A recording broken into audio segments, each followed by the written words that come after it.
Siap, materi ini tak siapkan dulu. Guys, mulai continue.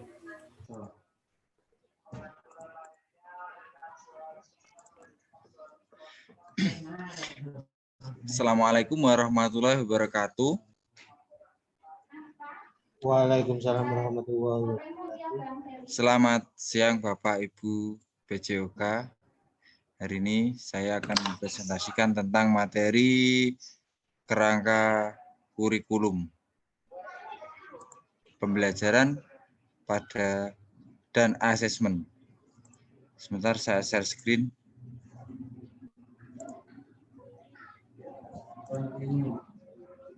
Jadi ini sebelumnya Bapak Ibu boleh menyalakan mikrofon. Kita ice breaking dulu lah, paling enggak. Mungkin ada yang bisa menjawab, silahkan untuk ice breaking yang pertama. Bu Ratin bisa dinyalakan apa mungkin bisa menjawab ini gambar apa yang kita tebak gambar dulu lah. Buku cerita. Oke lah. Untuk yang selanjutnya. Ini presentasi ini mau nih. Monggo ini selanjutnya gambar selanjutnya agak lebih. Semangka dipotong separuh. Gambar nih. Pergi. Separuh. Paku. Pakai pisau. Ya, semangka dipotong separuh pakai pisau. Gitu. Mumet ya, materi ini rumbulan. Cukup untuk ice breaking-nya. Pakai pisau. Siap. Semangka dipotong. Paruh pakai Mohon untuk menonaktifkan mikrofon lagi. Separuh pakai pisau.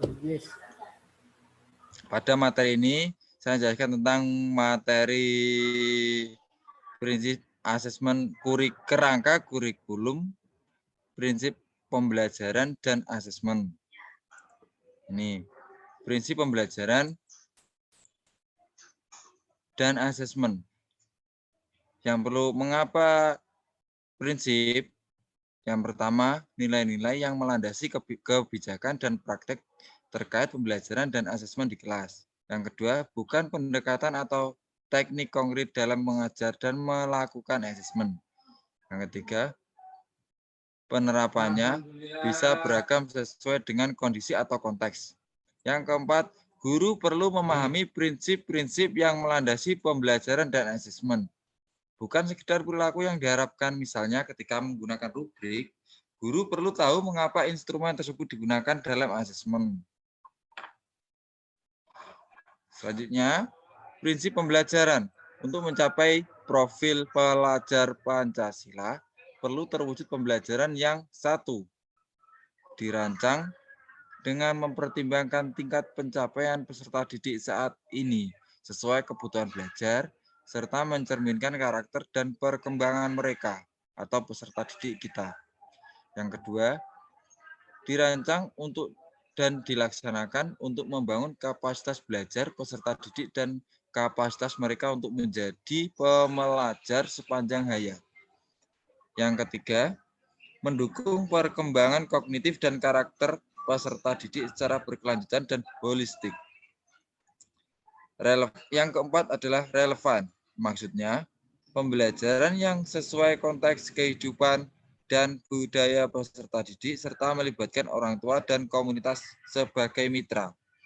Dan yang terakhir, yang kelima, berorientasi pada masa depan berkelanjutan. Maksudnya itu saling berkaitan dan nanti ke depannya kita masih menggunakan prinsip pembelajaran seperti ini. Selanjutnya, nah ini pengertian dari prinsip pembelajaran tadi. Yang pertama, atau yang nomor satu, pembelajaran dirancang dengan mempertimbangkan tingkat pencapaian peserta didik saat ini, disesuaikan kebutuhan belajar, serta mencerminkan karakter dan perkembangan mereka, mendukung terbentuknya kesejahteraan well-being peserta didik. Jadi maksudnya peserta didik diberikan penanaman karakter, pengetahuan, dan kompetensi sebagai bekal hidup di masyarakat, dan sukses atau sejahtera dalam hal yang berarti untuk mereka. Selain itu, dengan peserta didik belajar sesuatu yang sesuai dengan tingkat perkembangan dan pencapaian mereka. Maka, tidak akan mudah merasa cemas mereka karena tahu mereka bisa memenuhi tuntutan belajar dari guru. Jadi, mereka sudah memahami apa materi yang akan disampaikan dari gurunya masing-masing. Kemudian merasa aman dan nyaman belajar di sekolah. Jadi siswa itu merasakan nyaman dengan kondisi yang ada di kelas mereka atau sekolah mereka. Yang terakhir, kesejahteraan psikologis yang baik berbanding lurus dengan keberhasilan akademik peserta didik dan semangat mereka untuk bersekolah. Jadi kesejahteraan psikologis maksudnya kondisi psikologisnya siswa itu harus kurang lebih sama, seimbang dengan keberhasilan akademik peserta didik dan semangat mereka untuk bersekolah. Selanjutnya, nomor 1, tetap kita masih di nomor 1, pembelajaran dirancang dengan mempertimbangkan pencapaian peserta didik saat ini sesuai kebutuhan belajar serta mencerminkan karakter dan perkembangan mereka.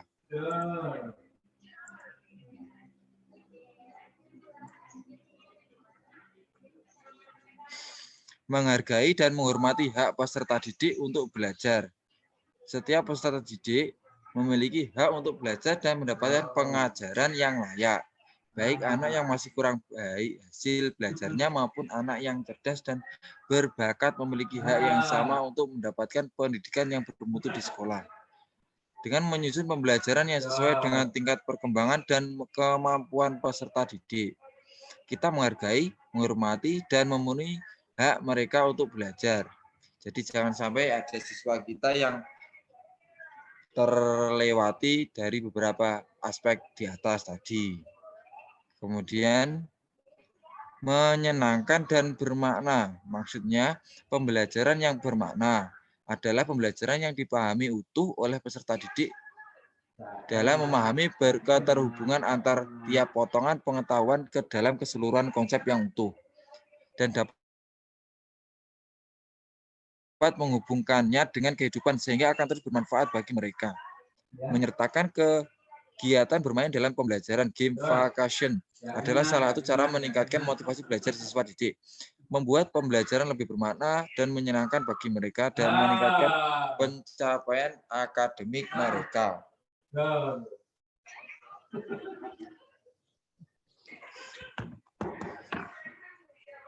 Jadi ketika kita mengajar di kelas, baiknya kita menciptakan kondisi lingkungan kelas kita, lingkungan sekolah kita dengan nyaman, menyesuaikan keadaan siswa kita, supaya siswa kita bisa mendapatkan ilmu yang kita sampaikan dengan baik. Kemudian ini inklusif.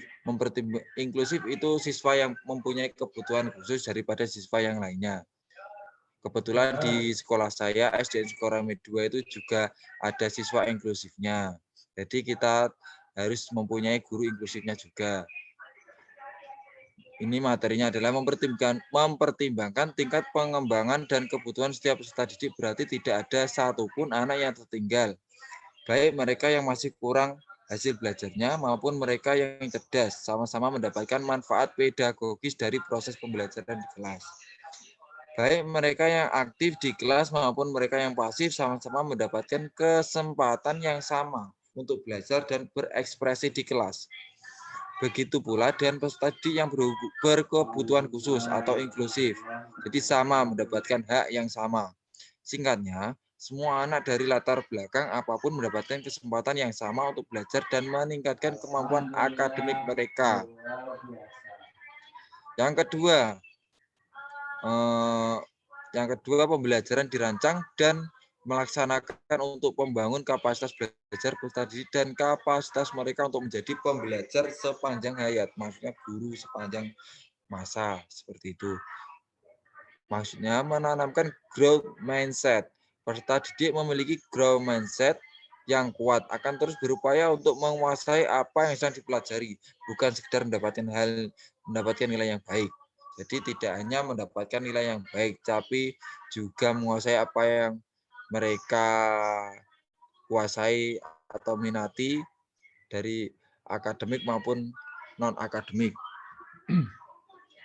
Dengan growth mindset yang kuat, peserta didik akan mengontribusikan kegagalan mereka pada kurangnya upaya mereka, bukan pada kurangnya bakat mereka. Selain itu, growth mindset berbanding lurus dengan motivasi belajar. Semakin kuat growth mindset mereka, semakin tinggi motivasi mereka untuk terus belajar, dan semakin tangguh mereka saat mereka menghadapi berbagai tantangan akademik nanti. Mendorong kemampuan pelajar mengelola pembelajarannya secara mandiri atau self-regulation. Guru menerapkan berbagai strategi pengajaran yang bisa melibatkan semua siswa untuk aktif dalam pembelajaran. Salah satu strategi pembelajaran yang harus diterapkan oleh guru adalah mendorong peserta didiknya untuk terus menemukan cara untuk belajar mereka sendiri agar bisa mengelola pembelajaran mereka secara mandiri atau self-regulated learning. Jadi mereka dituntut bisa belajar mandiri. Jadi di rumah atau di sekolah diajari bagaimana melakukan pembelajaran self-regulated learning atau pembelajaran secara mandiri. Tidak hanya selalu mengandalkan guru ataupun pendamping ataupun orang tua. Jadi mereka diajari belajar mandiri juga seperti itu. Dalam konsep belajar mandiri, peserta didik bertanggung jawab untuk mengelola upaya, pendekatan, dan strategi belajarnya agar bisa mencapai tujuan mereka. Kemudian adanya self dan per-assessment. Guru perlu memberitahu sejak awal apa yang diharapkan daripada peserta didik beserta pencapaian belajar seperti apa yang diharapkan ketika mereka mempelajari sesuatu bahan pelajaran. Jadi guru memberitahu peserta didik atau siswa materi apa yang akan diajarkan kepada mereka atau siswa. Terus kemudian pencapaian belajar murid diukur melalui asesmen. Guru perlu sejak awal memberitahu peserta didik asesmen seperti apa yang dilakukan dan kriteria apa yang akan dipakai pada siswanya nanti. Dengan melakukan ini, guru memberi kesempatan pada peserta didik untuk mengatur strategi pembelajaran mereka agar bisa mendapatkan capaian pembelajaran yang mereka harapkan. Kemampuan mengelola pembelajaran secara mandiri seperti ini adalah salah satu cara membentuk peserta didik menjadi pembelajar sepanjang hayat.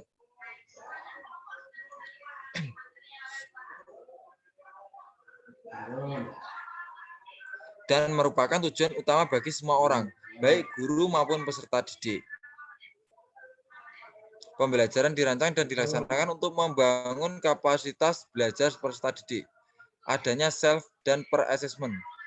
Asesmen perlu berisi keterangan-keterangan yang jelas. Jadi harus memiliki keterangan yang jelas. Kemudian peserta didik juga didorong untuk memberi penilaian atas hasil kerja mereka sendiri. Kemudian guru memberikan masukan tentang apa yang perlu peserta didik dilakukan untuk terus meningkatkan hasil belajar mereka.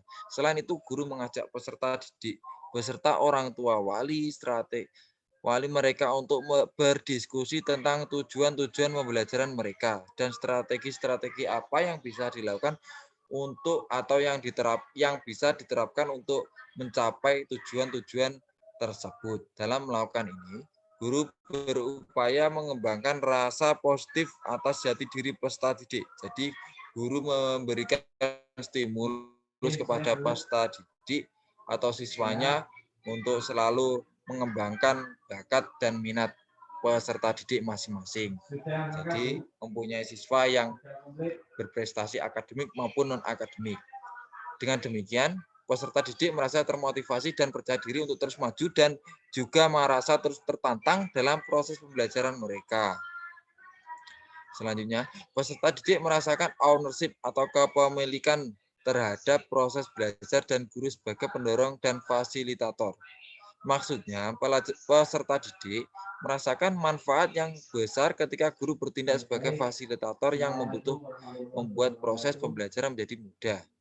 Kemudian guru juga menerapkan pembelajaran kooperatif di kelas, di mana peserta didik saling bekerja sama dalam menyelesaikan permasalahan.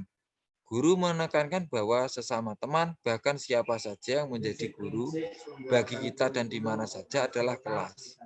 Dengan kata lain, peserta didik didorong untuk memandang siapa saja dimanapun sebagai seseorang yang mampu memberikan pelajaran hidup kepada mereka.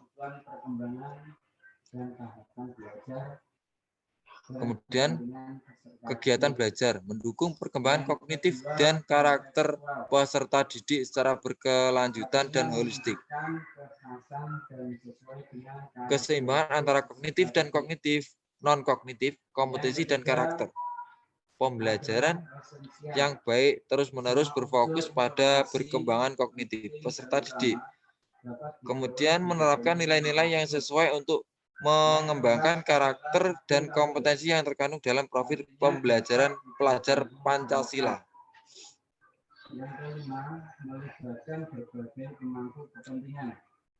Kemudian kegiatan belajar pendukung perkembangan kognitif dan karakter peserta didik secara berkelanjutan dan holistik.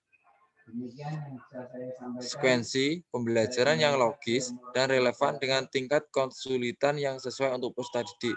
Jadi bahan pelajaran serta kegiatan-kegiatan pembelajaran tidak ada yang terlalu gampang dan tidak ada yang terlalu susah untuk para peserta didik. Jadi semua itu sudah diukur dan disamakan semua.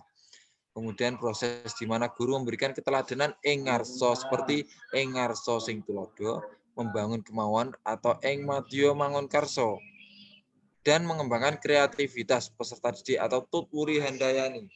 Jadi maksudnya guru memberi tauladan bagi peserta didik.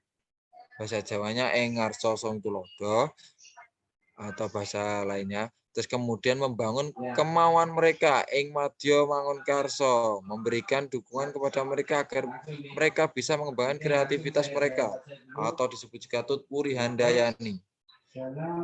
Terus ini menstimulus kemampuan berpikir terhadap tahap tinggi. Yang keempat adalah pembelajaran yang relevan, yaitu pembelajaran yang dirancang sesuai konteks kehidupan, menghargai budaya peserta didik, serta melibatkan orang tua dan komunitas sebagai mitra. Rinciannya berpusat pada anak, menguatkan identitas anak sebagai bagian dari lingkungannya, keselarasan antara pembelajaran yang berlangsung di sekolah, rumah, dan di lingkungan masyarakat, mengembangkan kemampuan untuk bermasyarakat.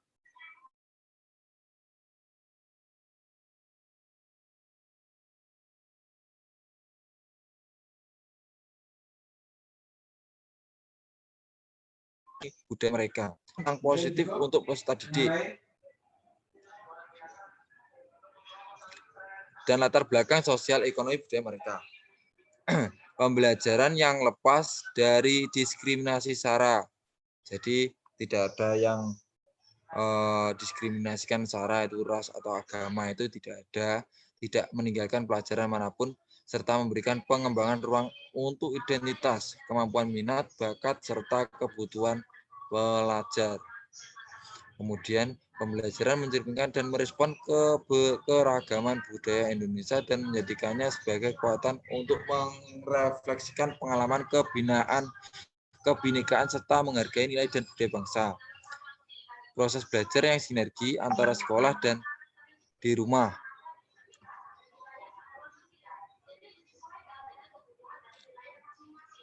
Terbangunnya saling percaya antara pihak guru dan orang tua bahwa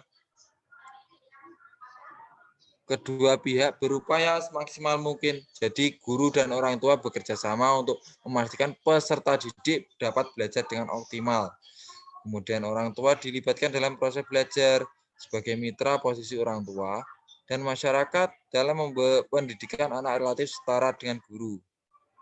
Dengan kata lain, orang tua dan masyarakat dilibatkan dalam proses-proses pengambilan keputusan terkait pembelajaran dan asesmen. Jadi selain guru, ketika melakukan asesmen itu melibatkan dari orang tua wali siswa dan masyarakat juga.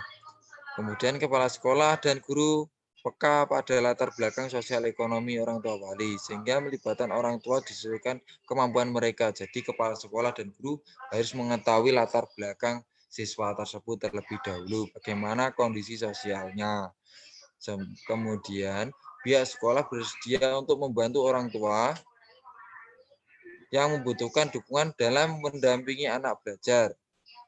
Dan terakhir, Yang kelima, pembelajaran berorientasi pada masa depan yang berkelanjutan. Maksudnya, pembelajaran yang mendorong peserta didik untuk mengeksplorasi isu dan kebutuhan masa depan, kebutuhan dirinya, lingkungannya, dan dunia yang lebih baik. Jadi, eksplorasi isu dan kebutuhan masa depan siswa itu harus menyesuaikan kebutuhan dirinya, lingkungannya, dan dunia yang lebih baik. Pengertiannya, pembelajaran yang mendorong peserta didik itu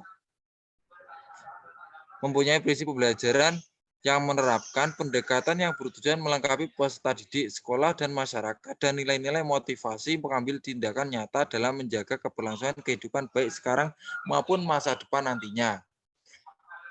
Pembelajaran berlandaskan prinsip ini memperkenalkan kepada peserta didik atau siswa isu-isu mengecam pembangunan dan masa depan berkelanjutan seperti pemborosan energi, polusi, pelanggaran hak asasi manusia, dan sebagainya. Membangun wawasan tentang membangun berkelanjutan di mana siswa peka akan masalah-masalah global dan belajar untuk membudayakan gaya hidup yang berkelanjutan. Jadi siswa diajarkan untuk mempelajari ilmu pengetahuan secara global.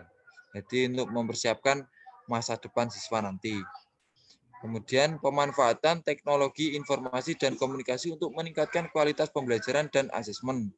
Siswa diajari juga berbagai macam teknologi informasi atau TIK yang melalui dari sekolah-sekolah tertentu dengan cara melakukan pembelajaran apa itu komputer, TIK, itu mendorong atau memotivasi peserta didiknya untuk terus terinspirasi dan memiliki aspirasi memajukan kehidupan lingkungan sekitar masyarakat, bangsa, dan dunia. Ini ada 5 prinsip asesmen. 1 merupakan bagian terpadu dari proses pembelajaran, memfasilitasi pembelajaran. Yang kedua, perlu dirancang dan diajukan sesuai dengan tujuan. Yang ketiga, dirancang secara adil, valid, dan tidak dapat terpercaya. Yang keempat, sebaiknya meliputi berbagai bentuk tugas instrumen dan teknik yang sesuai dengan tujuan pembelajaran yang ditargetkan. Yang terakhir, yang kelima, laporan kemajuan belajar dan pencapaian peserta didik bersifat sederhana dan informatif.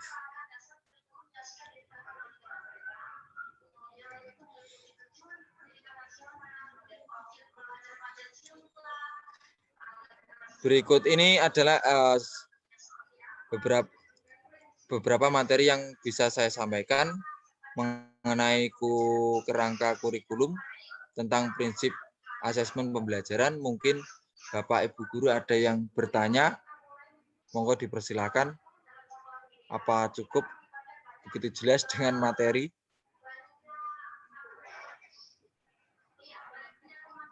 Mungkin Pak Fajar atau Bu Ratin ada yang ditanyakan? Nah, saya Pak, ini Pak. Monggo Pak Fajar. Kebetulan pas di slide terakhir ini. Iya, Pak. Asesmen sebaiknya meliputi berbagai bentuk tugas, instrumen, dan teknik yang sesuai dengan tujuan. Nah, ini contohnya apa Pak biasanya? Tugasnya ini. Nah, untuk contohnya, asesmen sebaiknya meliputi berbagai bentuk tugas, instrumen, dan teknik yang sesuai dengan tujuan pembelajaran yang ditargetkan. Jadi, kalau di sekolah saya biasanya asesmennya berupa angket tertulis, itu biasanya seperti pertanyaan-pertanyaan mengenai kondisi siswa bagaimana, apakah misalnya keadaan seperti ini di pembelajaran yang banyak dilakukan di belajar daring itu atau luring itu, biasanya kan banyak siswa yang kurang mengikuti. Jadi kita contohnya itu ambil contoh saja,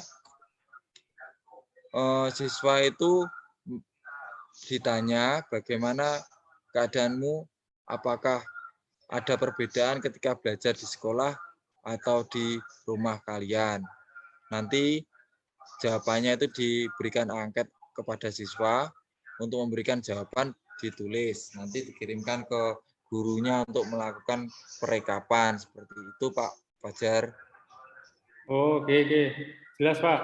Terima kasih. Siap, terima kasih. Mungkin cukup sekian presentasi dari saya. Terima kasih telah memberikan waktu sedikit. Saya tutup, akhiri. Assalamualaikum warahmatullahi wabarakatuh.